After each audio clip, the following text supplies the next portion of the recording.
RCB அணியிலிருந்து வெளியேறப் போகும் முக்கிய வீரர்கள் டோட்டலாகவே ஆர்சிபியில் எல்லாருமே வெளியே போகிறாங்க. யார் தான் அப்படி டீமில் இருக்க போகிறாங்க அப்படின்னு பார்த்தோம்னா, விராட் கோலி கண்டிப்பாக ரிட்டர்ன் பண்ணிட்டாங்க. அவர் இருக்க போகிறாரு. அடுத்து பார்த்தீங்கன்னா ரஜித் பட்டிதாரா ரிட்டர்ன் பண்ண போகிறாங்களா அப்படின்னு தெரியல. கண்டிப்பாக அவரும் ஒரு ஆப்ஷனில் இருப்பார். அவ்வளோ சீக்கிரம் வெளியே விட மாட்டாங்க. அடுத்து முகமது சிராஜ், இந்தியாவின் வேகப்பந்து வீச்சாளர், அவர் கண்டிப்பாக ஆர்சிபியில் இருப்பார். அதுக்கப்புறம் ஒரு 4வது ஆப்ஷனில் யாரை வச்சுருக்காங்க அப்படின்னு தான் தெரியல. வில் ஜாக்ஸா இல்லை யாரை எடுக்க போகிறாங்க அப்படின்ட்டு தெரியல. கண்டிப்பாக இந்த ஆண்டு மேக்ஸ்வெல் ஆர்சிபி அணியிலிருந்து கழட்டி விட போகிறாரு. அதேமாதிரி ஃபாப் டியூப்ளேசிஸும் வெளியே போக போகிறாரு. இவங்க 2 பேருமே தற்பொழுது பெங்களூர் அணியிலிருந்து வெளியே போகிறாங்க.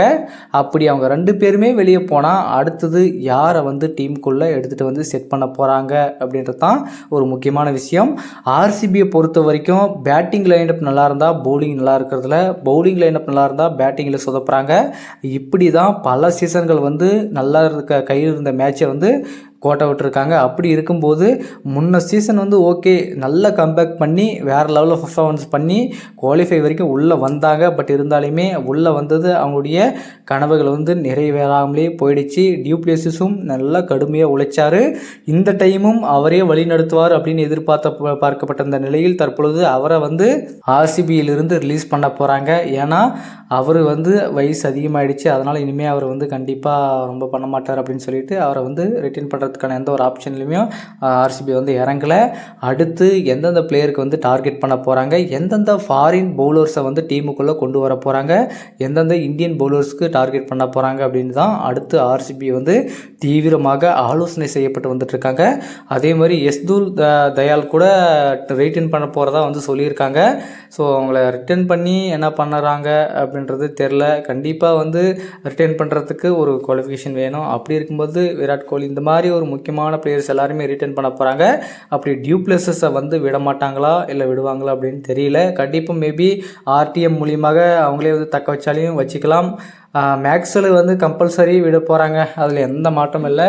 மேக்ஸ்வெல் ஆர்சிபியில் இனிமேல் இல்லை என்பது தான் முக்கியமான விஷயம்.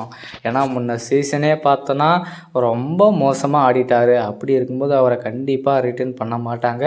வேறு யாராச்சும் டார்கெட் பண்ணியிருப்பாங்க, கண்டிப்பாக அவங்கள தான் பார்ப்பாங்க. கேஎல் ராகுல் அவரை ஆர்சிபிக்கு வரத்துக்கான எல்லா முயற்சிகளும் பண்ணிகிட்ருக்காங்க. என்ன நடக்க போகுது, அவர் எல்எஸ்ஜியில் கண்டினியூ பண்ணுவாரா இல்லை ஆர்சிபிக்கு வருவாரா அப்படின்னு தெரியல. ஏன்னா ரீசெண்டாக பார்த்தீங்கன்னா ஆர்சிபி உடைய ஓனர் அவர்கிட்ட பேசியிருக்கிறதா சொன்னாங்க. பட் அதுக்கப்புறம் பார்த்தீங்கன்னா லக்னோவுடைய ஓனரும் கேஎல் ராகுலும் சந்தித்து பேசியிருக்காங்க. அந்த சந்திப்பு ரீட்டைன் பண்ணுறதுக்கான முயற்சிகளா அப்படின்னு பல கேள்விகள் எழுப்பப்பட்டு வருது. அப்படி இருக்கும்போது கேஎல் ராகுல் ஆர்சிபிக்கு வருவாரா அப்படின்னு நிறைய கேள்விகள் கொஸ்டின் மார்க் வச்சுருக்காங்க. பார்ப்போம் என்ன நடக்க போகுது.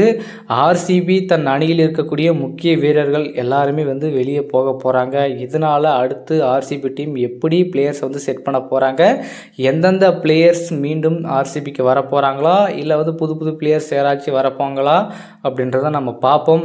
டோட்டலாக ஆர்சிபி மாறப்போகுதுங்க, அவ்வளோதாங்க சொல்ல முடியும். இந்த சீசனில் கண்டிப்பாக இந்த மெகா ஆக்ஷனில் இந்த 6 பேர் முக்கியமான 6 பேரை யாரை ரிட்டர்ன் பண்ண போகிறாங்க அப்படின்றது தான் இங்கே மிகப்பெரிய ஒரு கேள்வி. கண்டிப்பாக மேக்ஸ்வெல் டியூப்ளேசஸ் இருக்க மாட்டாங்க. ஆனால் அந்த அதிகாரப்பூர்வ அறிவிப்புகள் அனைத்து டீமும் அவங்களுடைய ரிட்டர்னேஷனை அறிவிக்கும் போது தான் தெரியும் யார் யார் தக்க வச்சுருக்காங்க அப்படின்றத அப்போ நம்ம பார்ப்போம். ஸோ இப்போது ஆர்சிபியில் யாரை தக்க வச்சா நல்லாயிருக்கும் அப்படின்றத உங்களுடைய கருத்துக்களை கமெண்ட்டில் சொல்லுங்கள்.